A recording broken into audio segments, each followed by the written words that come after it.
improv.org. Hey now. Hey, whoa. Ooh. Hey, It's happening now. Can you hear? Hello. Oh my God. Good evening. Good evening. We're back. Hey. Back in the place to be. The place in the spot with the thing With the thing that we're back in the spot with the thing that we're doing. doing it. Yeah. Welcome everybody. This is No Suggestion. Happy holidays. Happy holidays, indeed. Yeah. I don't know. Some years it's been the holidays and it hasn't felt holiday-y at all. Yeah. This year is somewhere in some weird in between. Okay, you're kind of feeling it. I'm kind of feeling it. It's and it's not negative. I feel positive about it, but it's not overly. We haven't seen any snow yet. Yeah. I'm Ralph Jean Pierre. There's No Suggestion. Co-host Hello, Aston-Hollins and McClanahan is here. We have a very special guest this evening. Two-time guest. Two-time guest. Repeat Welcome back. guest. Mr. Dean Rule Thank is you. here. Thank you very much. Thanks for having me again. Everybody wants to rule the world. Yeah, your last name is Rule. Yes, it is. That rules. Thank you. That's a great name. I got a couple things I want to talk with you about. One, I think I've said this to you before, but I don't know if I have. Your episode was one of the first. It was like in the first 5 episodes that we did of this show, I think, and definitely the first 10. And it remains it's a high bar. It remains one of my favorite episodes. Wow. Very nice. Thank you. Of the series. Well, I'll shoot low this time. We'll make a nice average between the two of them. Yeah, let's not overdo it. Let's not try to overshoot. What has been, in your estimation, as much as you can recollect right now, what has been happening in your life? Right after the huge success of the last podcast, Yes. how's my life changed? It's, how can you thank me? Yeah. What has been happening in your life? Do you remember where things were then? How are things different now? Yeah. Good question. This was like think 2.5 years ago. So yeah. Yeah, it'd be a while. I guess, doing a lot more comedy all the time, kind of soaked in it more than I was. I guess I felt a little like tangential to the thing, like it took a lot more to like claw for like time or stage time or you're out doing 12 hours on the train to try and get a couple of minutes here or there. And now I feel more well-grounded. Okay, wonderful. Are you a stand-up? Do you do stand-up? I do stand-up as well. I'm mostly doing improv stuff nowadays because stand-up is so unpleasant to do. And improv is still fun. Why would I not do the fun thing? I'm not crazy. It's so interesting that the relationship between the two, because yes, stand-up improv is more pleasant. It's more communal. We work together. There's more of a little bit more of a familial spirit. I think stand-ups do, like, especially the more season you get, kind of knit together. But you're on your own. Yeah. Yeah. I think. Hey. Whoa. Hold up. I'm on my own. Yes, you are left out of this. Sorry, hate to break it to you. I wasn't going to tell you. I was just going to I don't know, I wasn't going to say anything about it. We're the last 3 survivors. Yeah. I get that. I mean, I totally empathize with how hard this must be. It's just that the two of us, I feel like, have a good vibe. We have a great connection. We work together well. Yeah, that's true. It's like one mule. You guys have. And if I could let you take the mule, I would, but you have to acknowledge the mule does not like you as well as it likes us. Doesn't like me. Yeah. No, it's just I'll be out, scavenging, and the mule will come with me, Yeah. and then, oh man, I feel like that's probably the main crux of why I'm being ousted. Also, 3 people can't ride the mule at the same time. No, it's a 2-person mule. That is true. 2. You remember when we tried? Remember that time? I do remember that. We had the thing, it kept falling off. We were making so much. It was a little joke. It's I was there. Joke. Oh, really? Yeah, that's right. That shocks me. I'm sorry. There must be something I can do to convince you to let me. I'm happy to walk alongside the mule. The mule isn't happy that I'm walking alongside it, and it continues to try to bite me. It's just when the mule is in a bad mood, like we can't get anything done, and so it just maybe without that. Okay, I want to cut it. I feel like we're using the mule as an excuse. Let's call it like it is. Whoa, this is it. Now you've gone down another level, and this hurts more. I don't want to hurt you. I wish we liked spending time with you. Yeah. We've tried. It's so much easier to survive with 3, right? We can both acknowledge that. Kind of, but also with 3, it's like the third wheel, it's just... Sorry, it's the soot in the air. We're a pair of peas in the pod. You guys really have bonded. It feels like we're not even in this, I don't know what to call this, post-apocalypse. Well, it feels like you guys are just continuing to live your lives. It was really nice knowing you, and we wish you the best. This is really abrupt. But we're going to go over to this side. Yeah, let's head over that way. That side goes on for hundreds of miles. I don't even know where. And I couldn't look more forward to this trip, can I say, I'm honestly? Stoked. All right, handshake. Hey. We improvised that too. Scene. I felt bad pushing you out. Yeah. It was beautiful. Wow. Do you guys think about the apocalypse at all? Is that a thing? Do you Sure. think about? Nice. A little. I try not to too much because I can kind of really like fall into a hole about the state of the world. So I try not to really live in a doom future, but I think about sometimes I'm like, what skills would be useful? Do I have any of those skills? That's that's very practical.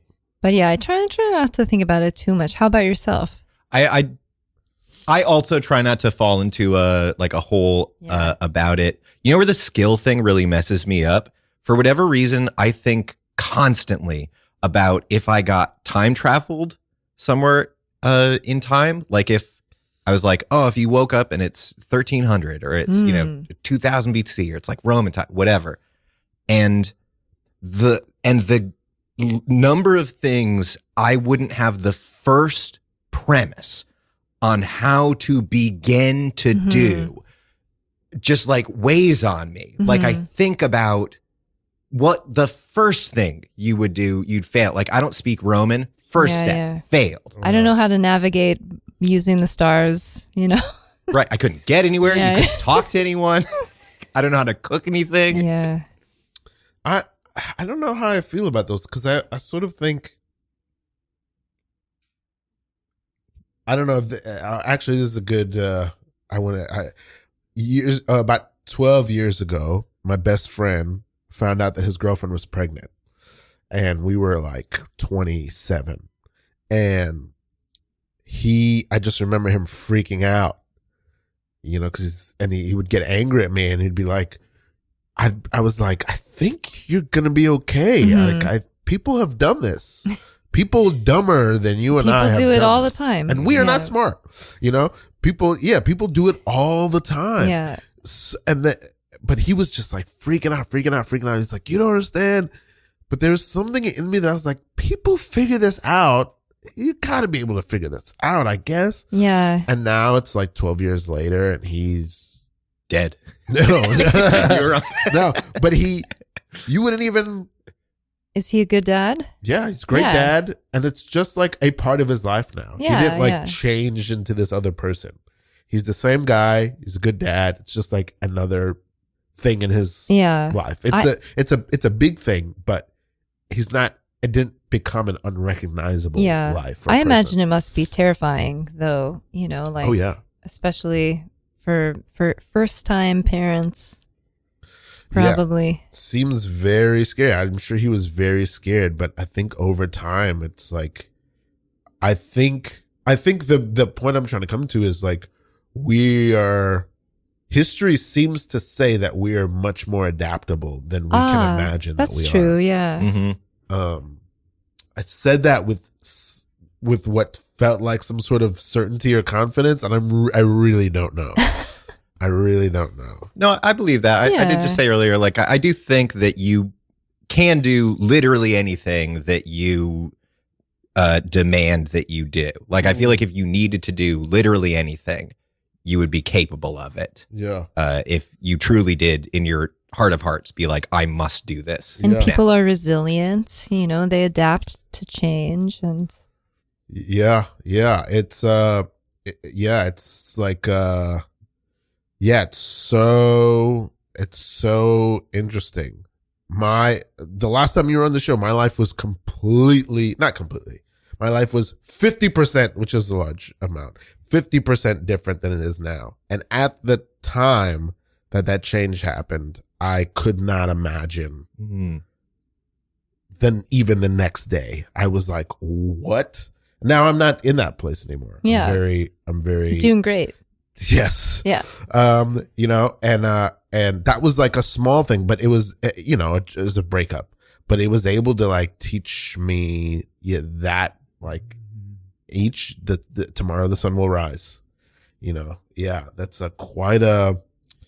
do you feel like you've had some sort of crucible in your life that's really made you learn that? I don't think I might have had a different answer 3 years ago, but I hadn't. Ooh, something that made me realize that the next day the sun will rise. Yeah. You get up, you try again. Ooh. Maybe because it was loaded in my mind from the stand-up thing earlier. I have a memory of one of my first times in New York. Like I literally it's like literally day one of like getting an apartment. And I brought weights with me from Massachusetts. Oh, no. It's one of the regrets of my life. And they like busted through my luggage. So I like ended up just like carrying a thing that was like hundreds of pounds. It was awful. Oh, that's bad. I fall asleep and like the next day, but I'm here to do like stand up. So I'm like, okay, let's start and like, let's do some mics today. I look up a bunch of, mics. And I start going to them. And I spend the next day going to like mics all day. And I literally do, chase down 12 minutes of stage time over 12 hours out on the day. And like my body hurts. I feel so bad. And I so viscerally remember like getting up to my apartment. It's cold, whatever time of the year is, it's cold.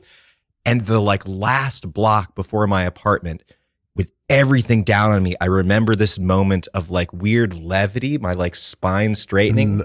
Okay. Of like just feeling a renewed sense of like, okay, like here we are. Mm-hmm. It didn't beat me. Like everything is bad about today and I'm not going home. Like, let's go. Let's go again tomorrow. That story is fantastic for many reasons. Here's what just happened to me. I thought the ending of that story was going to be, I felt a weird levity in my spine, and I realized I left my backpack on the subway. That's what I thought, because the weights are gone. Yes. The literal weight is gone. When I first moved to New York in my first year, I went out.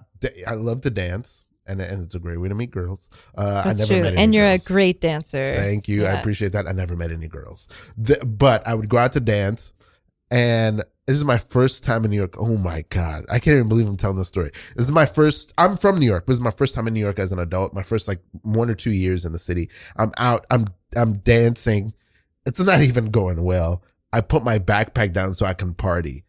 At this time in my life, my ex cured me of this, but at this time in my life, I would walk around with my passport, birth certificate, and social security card with me everywhere. Oh, my backpack was stolen. Oh no, those are also, big documents. My driver's license, I lost. Oh no. Walk into the sea. That's it. Oh. Walk in, baby. Walk into the sea. It's time to die. It's time to die, Lucian. I'm not ready. I'm not ready, you guys. You have nothing left. I know, but life is what I'm accustomed to. I'm really accustomed to living. And I'm afraid. God, do we hear that? I hear that. I want to say. I feel it. I understand. I'm afraid. But Harold and I, where we are situated, we're currently positioned in life versus where you're positioned. I in know. life. At this moment, Lucian, count how many teeth you still have in your head. It's just the one. Yeah, okay. Lucian. Lucian. Yeah. Look at the freeing embrace of the sea. I Lucian. know. Part of it is appealing, but also like maybe it's just biological, but it's like I don't want to destroy myself. Totally. You know? I get it. Harold and I, we get it. It's scary, but also your trade is oxen. Your trade is oxen. You had one of the greatest stocks of oxen we'd ever seen. You had 16 oxen. It was a great herd. It was unbelievable. I was jealous of you every day. How many of your oxen went over the cliff? Lucian. 16 oxen. They did. That was really hard. That was a hard day. It was a hard day. Lucian, if Artemis could more clearly send the message she could, but she can't. Walk into the sea. Okay, To the sea, wait. Lucian. Pause. What's keeping you? Are you guys doing it or is it just me? I was going to go in knee deep. As far as my Whoa. knees. Whoa. As far as my knees. Whoa. I'm doing great. Whoa. Look at all the teeth he's got. I'm selling used mules. Look at all the teeth I got. I mean, you guys have great teeth, but I don't think it's a reason to, you know, like just because you received a message from the gods, like did they speak to you directly? Like, how do you know? I'm hearing this. I just want to say, I get doubts. I've had doubts. Yeah. Now we're far apart, Harold, because to me, I feel like there's just definitive evidence that the gods want Lucian to walk into the sea. Yeah, I'm not buying it. I'm taking the middle position not buying here, it. the compromise position, Yeah. that while you will walk into the sea, Playing both sides. I see where you're coming from with not wanting to. Yeah, so yeah. of the two of us, I feel like you pick your camp, you Yeah. know, I should probably ask for your help.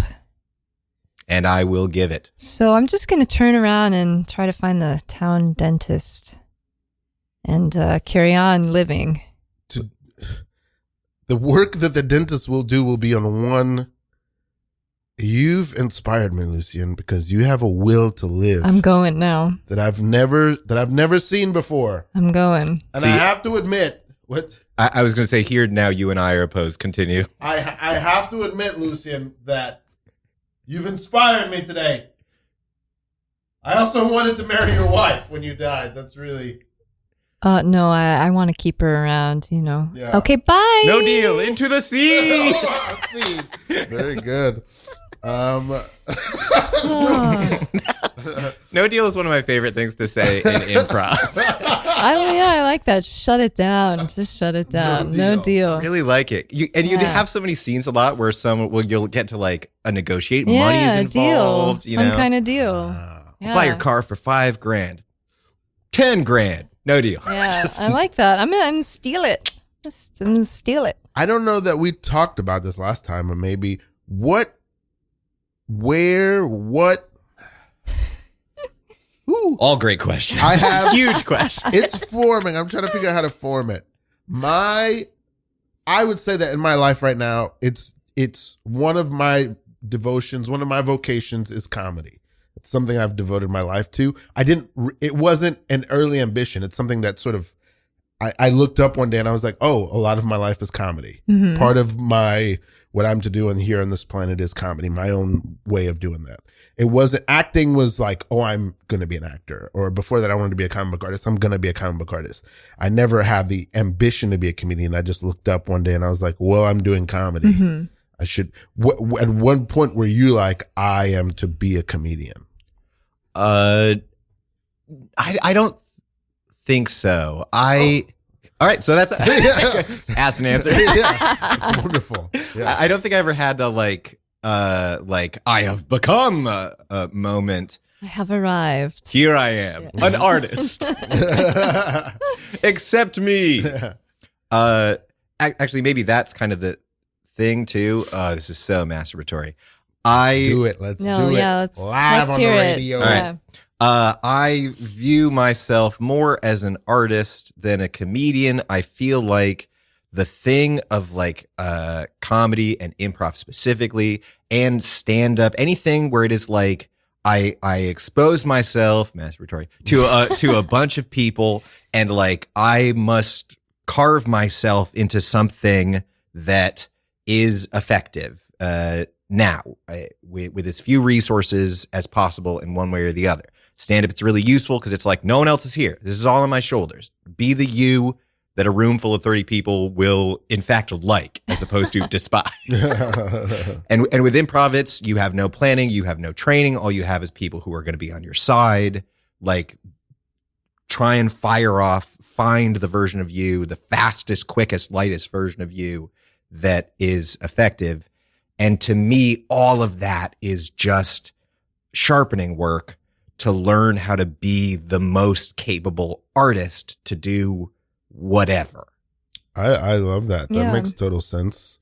I don't think I've ever asked you that, Aston. What was that point for you? Yeah, so particularly in terms of comedy, and how does that relate to you? So, I mean, I always was a comedy enthusiast. You know, I was quite, I think, performative as a kid, and my grandparents laughed, and I was like, I like this, and then I was encouraged, in an arts and letters direction in school, I guess, and but so I went to college, and that's where I started doing sketch and improv, because someone one time in a friend group was like, you should audition for the sketch and improv group, and I was like, maybe I should.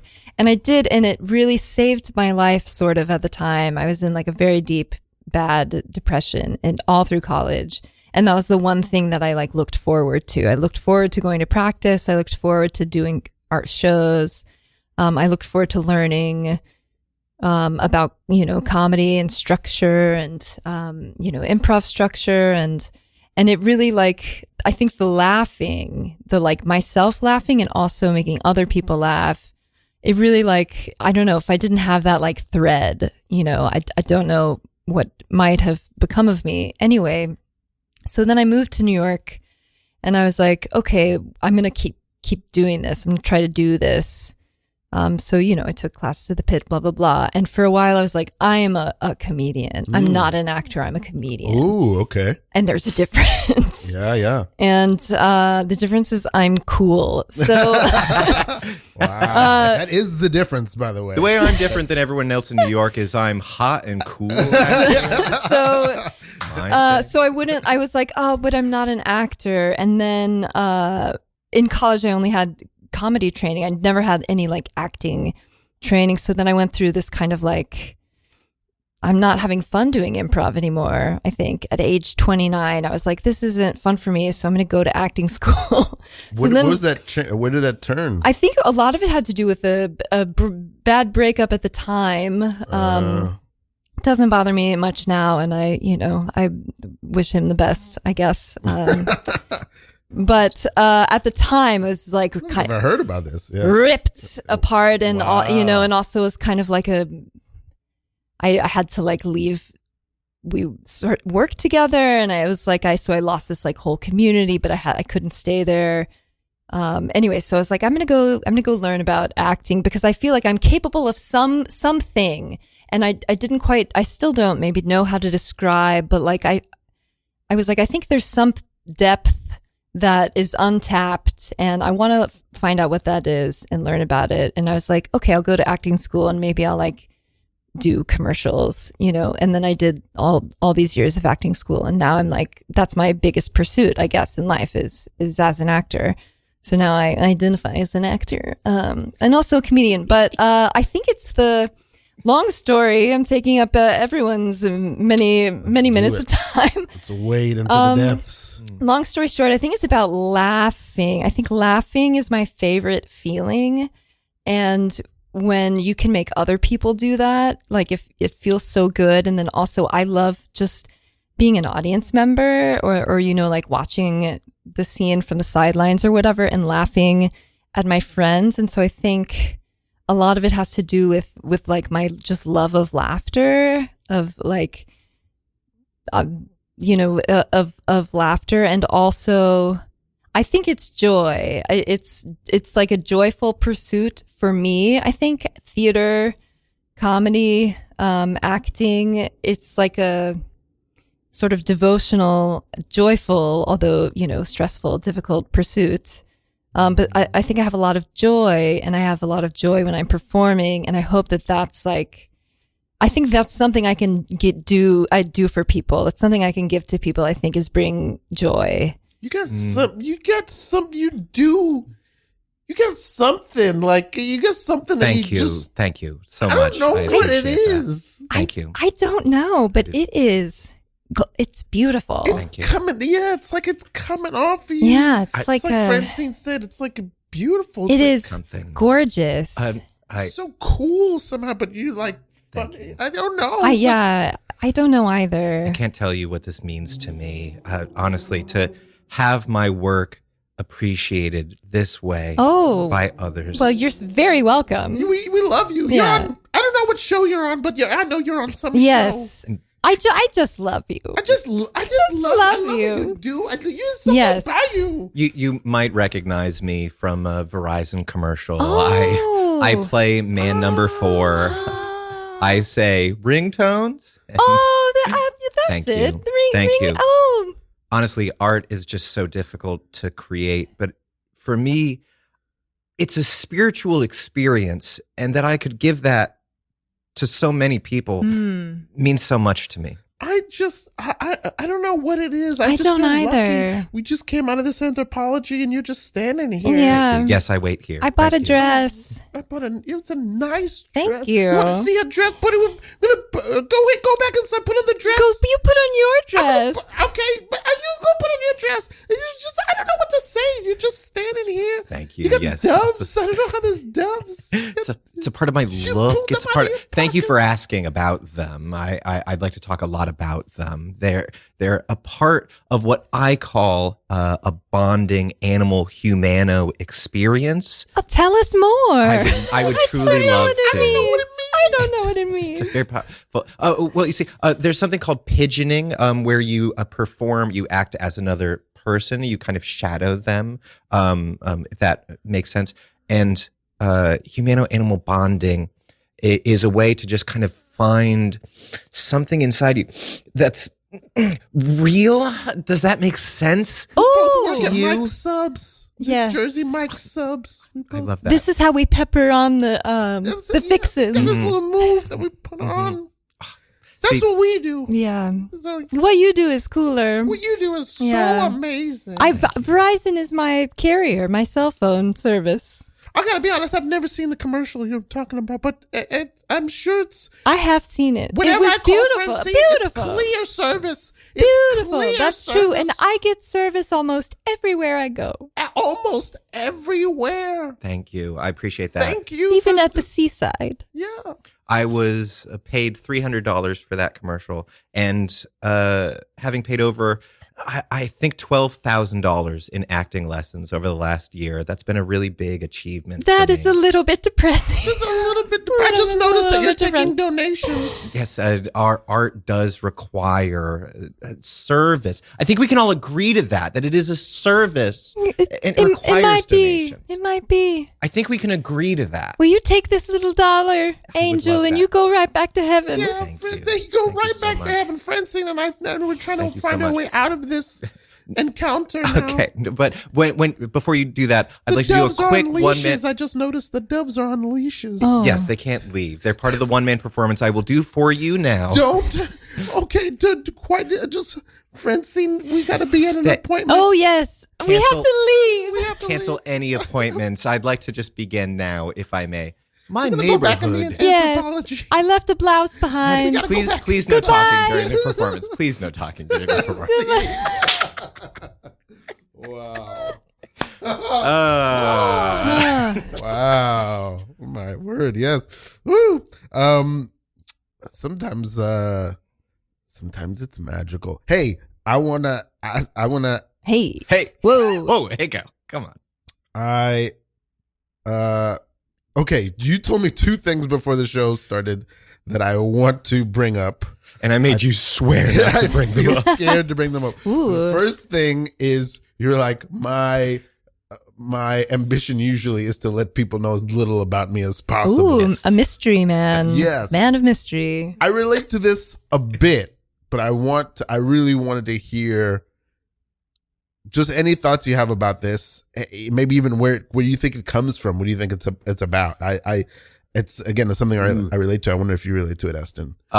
Well, I'm going to guess from my body language immediately that my hands went to protect my neck. I wasn't sure if it was that or like a self-strangle. I can't answer. Only what you feel comfortable sharing, please. No, I would. I haven't thought about it that much. I would guess it's some sort of deep-based shame or like hiding instinct is what I guess. That if you make it a little funny is like allowed or tolerated by people, is you just like avoid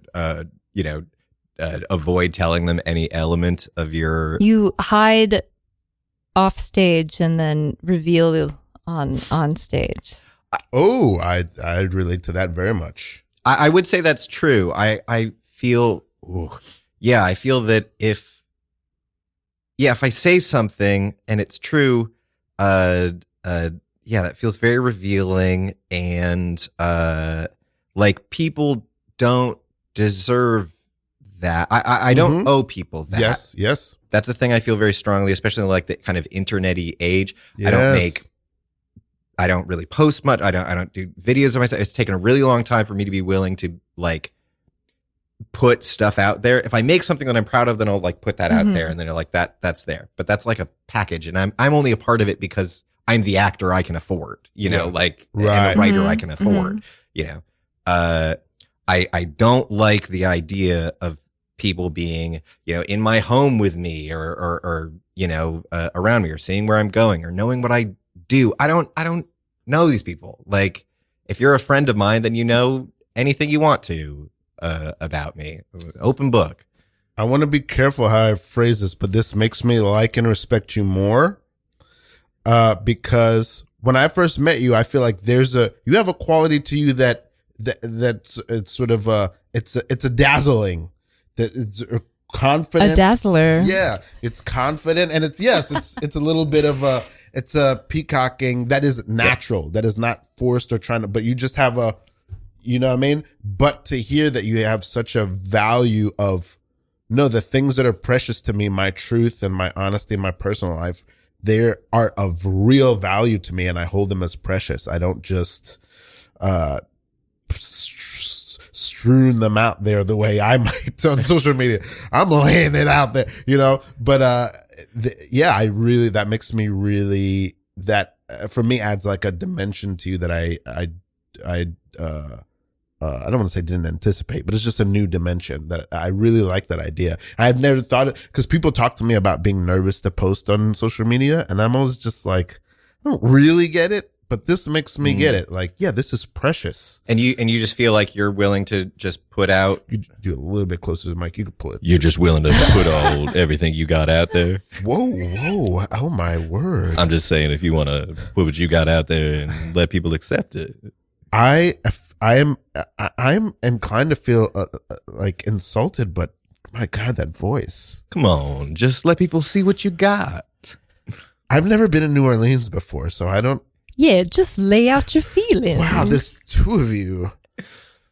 Look, just say what you're thinking about moving up and down. Tell us how you really feel. You guys are twins or something? I don't. Yeah. We each got this big hat we share. That's true. Wow. And we do the same voice warm-up every day. Oh, you guys are some sort of performers or actors or something. That's nice. You'd assume so. Something like that. Something similar to that, my friend. Something, okay.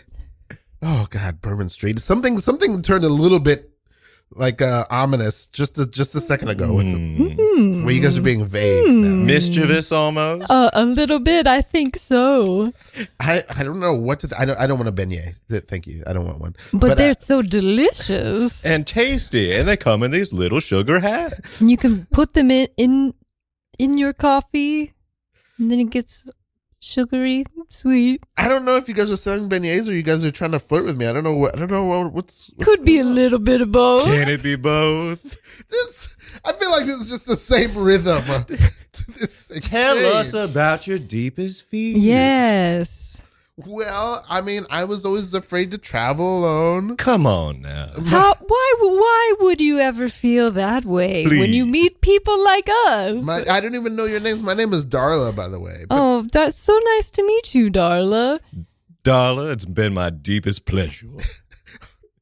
Thank you. I mean, you guys are both very handsome. You have like something very charming about the little gap. You both have a tiny gap between your front teeth. Thank you. both have. And no bottom teeth.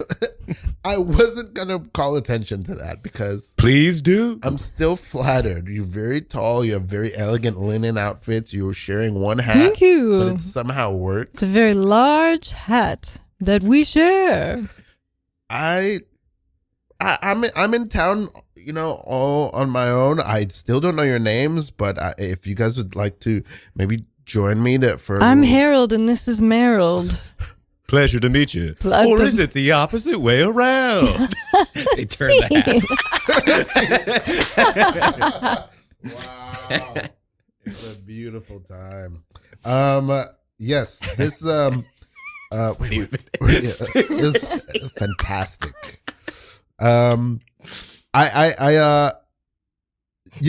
There's something about what you're saying about there. I want to practice that more for myself, or at least ponder that about here's the thing I'm not good at. You're having a conversation with somebody, you guys disagree, you're at an impasse. Some people are mature enough to go, I'll end the conversation here, I'm good. I cannot do that. Awesome. I've got to get to the end of it. It doesn't even really matter to me who ends up being right.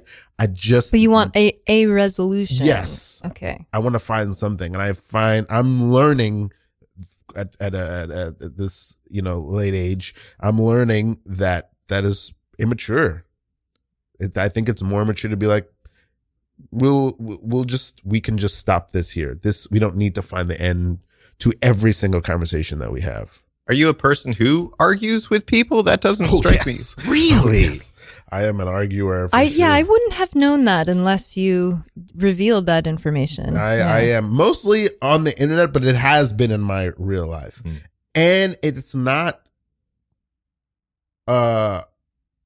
sometimes I do feel that I'm right, but mostly I have a thing in me, one of like, I don't want to walk around life with the wrong answer. I want to find out what the right answer is. There's not always a right answer. Sure. Yeah, and sometimes that's the answer. You know what I mean? But when I say a right answer, just like getting to something true. Yeah, sure. And like sometimes I resent the fact that people see fit because the conversation is getting difficult or heavy to end it. That bumps me out. Maybe that's the more mature choice. But then also,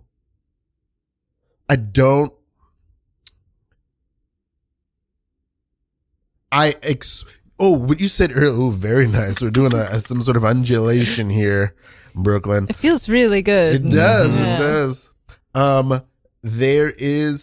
I expect of people emotional honesty, like on demand, and I'm learning that I don't have a right to expect that. I don't have a right. I feel that I should be able to get it. It feels like that is what's morally right to expect, but that's not.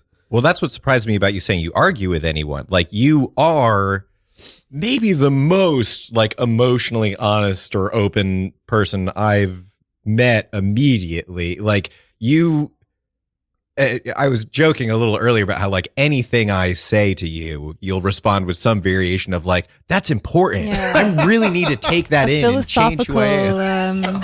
Wow. Discussion. Wow.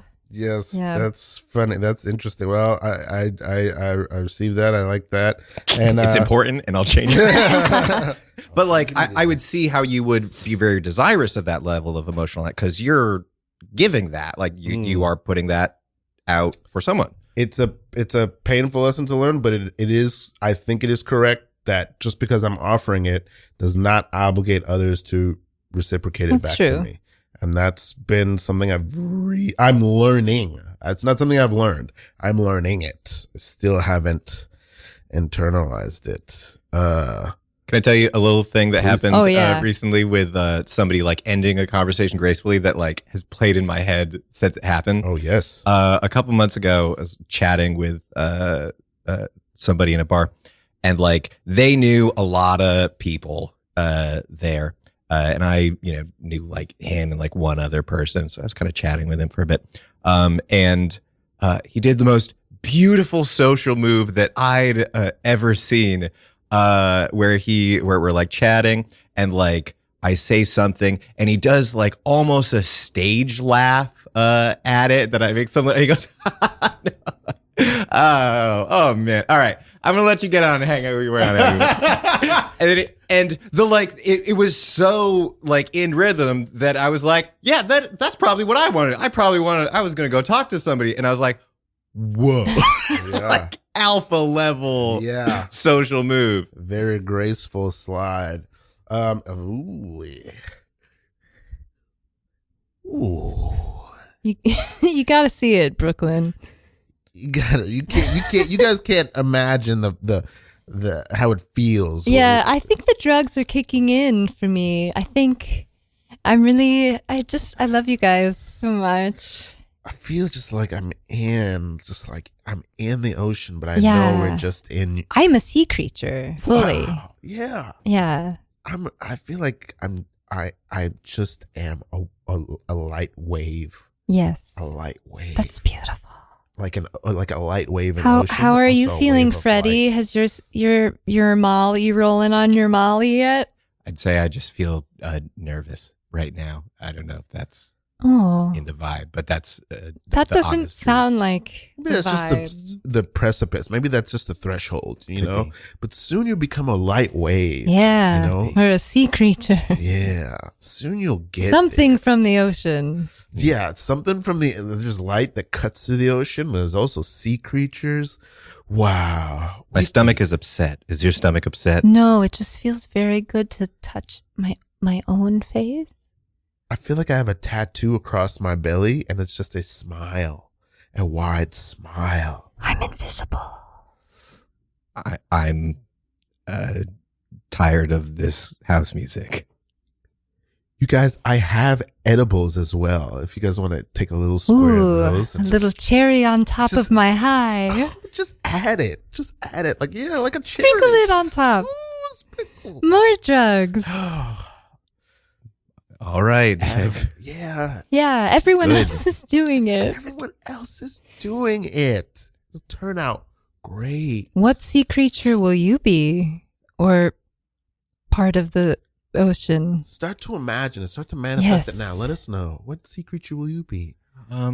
I like manta rays. I've always liked manta rays. And it could be like a manta ray that you get on top of, and it skims on top of the ocean, almost like a skipping stone as far as you want. a hovercraft on the sea. Or like a hovercraft on top of the sea. That sounds so nice. Flying, a flying water falcon. Just above the water. Cutting through the ocean. It feels good. Wow. It really does. All right, I'm going to let you guys do your Very See, it's so powerful. It's useful in any scenario. Real or imagined. That's good. That's really good. Wow. I love those patent. I got a couple of my own moves that I do. Yes. Like Let's talk crutches. Tell us. Social crutches. Let's see. Well, I have crutches. I also do try to push myself to I've never said, when you were giving your example, I was like, this is probably what I'm going to try, which is someday I'm going to be at a party talking to somebody. Maybe I'll enjoy the conversation. Maybe I won't. I'll feel like, okay, it's time to talk to other people. And I want to pat them on their shoulder and go, okay, I'm not leaving, but I'm going to go talk to somebody else right now. I want Do you say it that directly? But I want It's like a breakup. It's shattering. I want to say I want to convey it. I've had fun talking to you, but I want to take advantage of this party and talk to other people. And I think we've reached the end of this conversation. The intent of saying I'm not leaving is to say we may talk again. Okay, Sure. man. Just okay. Like we might have another conversation. Okay. I'm gonna go get a drink. I'll see you guys later. Just know, just because we cross paths in this party and I've ended the conversation with you doesn't mean another one can't organically erupt. Marcy, you're in on this too, okay? Over there in the punch bowl. She doesn't need the I don't need this from you, man. Like I know I don't that want you to feel bad. Honestly, I feel more bad that you think I'm so fragile that Why did I come right back into this conversation triangle? I find it hard to accept rejection. Don't we all? Isn't it? That's normal. It's tough. I feel an obligation to let people know the nature of my ending of a conversation, which is essentially rejection. I am rejecting You're just you. so emotionally honest. I'm trying. I'm really trying. I am rejecting you, but it's not about no, you. I'm rejecting you. Although to be honest, it hurts. It stings. I'm gonna go freshen my just freshened punch. All right. I appreciate you, Darcy. hey, can I say something? Please. Yeah, both she and I tried to shut this thing down that you're doing, but she came back and I have not left. Oh no, I came back again. Get right back. There's more in here. There's more to unpack. Right, but we can't have it because you're saying that after we finish this White Claw, you're done with it. We're allowed to rescind. We're allowed to recall the ending of the conversation and restart it again. There isn't a rule book. No one is keeping tabs on us. There's others at this party. They may have been eavesdropping, but we're not obligated to them. Come on, fella. Let's do this. Let's pick back up, and it'll go for as long as it wants to go. You know, now that he's not rejecting me, I don't feel that interested in continuing to hang out with him. Yeah. I'm honest. I'm gonna just go put my head in the punch bowl. Yeah, I'll join you. I've started to lose sight of a reason to continue living. The party stops. The spotlight is on him. I thought I was handling the rejection well, but I've realized deeper inside that I'm not only hurt, but embarrassed. I made a big spectacle of how we were ending the conversation. I was too loud. It's okay. We're back. Mm-hmm. I can't leave. You're both sock puppets. Scene. I don't know what's happening. Okay, tell me if this has happened to either of you at a party. I would like to know. Last year, I went to a holiday party, maybe like 30 people max in the room, and that's what these conversations were making me think of, these like little these little groups, right? And then, I don't know, that's what I usually say. I'm like, I gotta go get another drink. And, they're like, I have to go It's a good move. do something. So I was in this little circle, tight. Mostly people I didn't know, like 4 people max. And someone like made a horrific fart. Obviously everyone in this tight circle is like smelling it. Did you? Okay, but you're like, tell who it was? Okay, was it clear? Here's the thing. Okay, and I was like, oh my god. So after I got out of the farty situation, I couldn't I would like to think if you have farts going on like that, you know about it probably in advance. But I think this person was like the party farter, doing it on purpose because I got into another circle, this time smaller, only 3 people. And there was one common person and the same thing, like the worst fart I had ever smelled. And we're all here like talking about other things, but obviously everyone is thinking the same thing. Like someone is like ill and needs help, you know? But like, how can you do that? How can you do that when you're standing like a small group of people? I just wanted to know, have you ever encountered a party farter? So kind of you to not think that is the party farter's favorite thing. Wow. Maybe it was like a big fuck you, everybody. I feel like I was pinned to the wall with how mortified I was. My God. But like, you know, I don't know. If a fart happens in social situations, you would think one would step away to do the fart. Right, into the sea. Step away to do the fart and not like drop the fart in front of, you know, this circle of strangers. I'll defend this sociopath potentially for a second. There are some times where, like, I don't know, like some stuff that you're eating, like, I don't know if you went on like a high protein thing for some reason, that you'll just start like farting like crazy, like a diet change, or I you think go like, this person must have known in advance. yeah.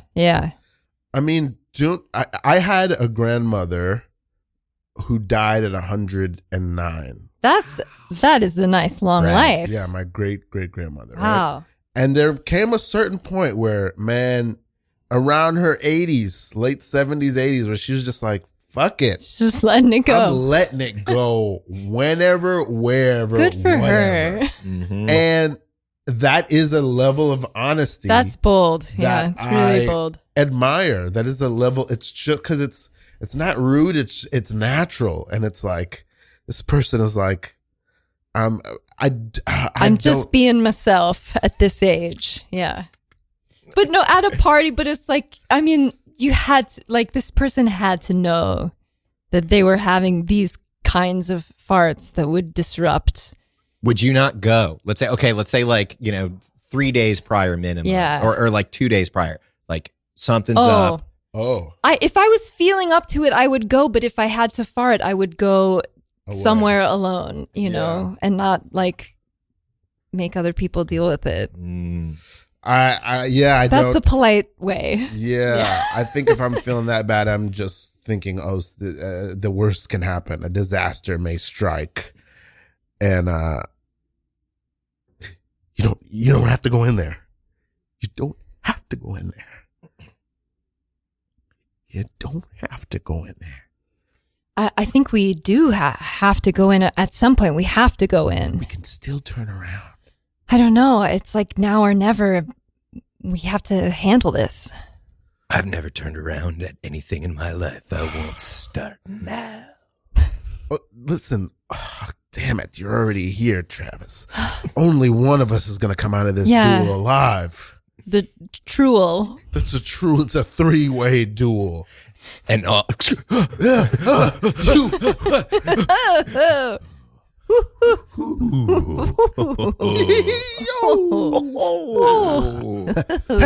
right. Easy, Trent. Easy, Trike. Travis. Trake and Trike. And Travis.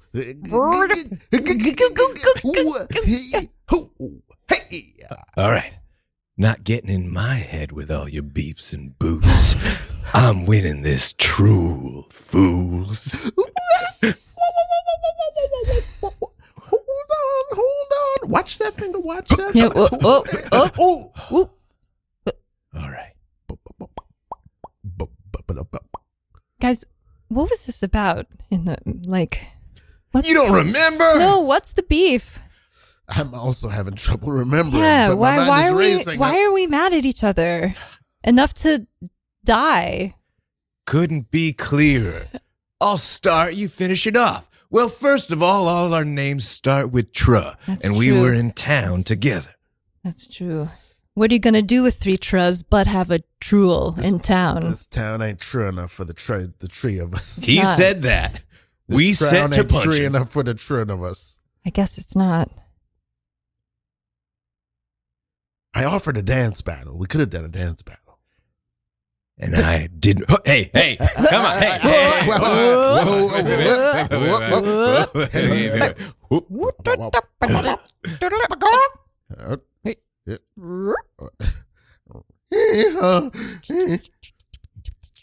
I'm going to take your mule when I'm done with this. No, nobody's taking my mule. I ain't everybody hadn't take nobody's mule in my life. What's happening with your voice modulating in such an odd way?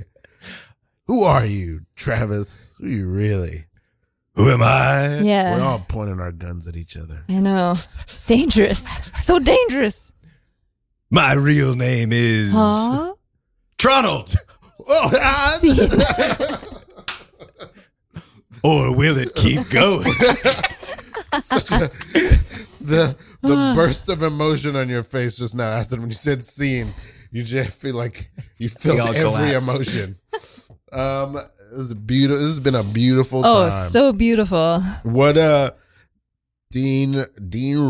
Dean Rule. What do you want to leave the people with? What should they know? Yeah. That you got going on? Yeah. Are you performing coming up? I forgot that you ended the last one with a very similar of like, what do you want people to leave with as your like lesson for life? And like I had a flashback of fear of like condense yourself into one line now. Reveal yourself. Yes. Change me. Go. Yes. I have an improv group called RentAFriend. You can follow us on RentAFriend Insta. We're pretty good. Where do you guys perform at usually? Everywhere. Everywhere.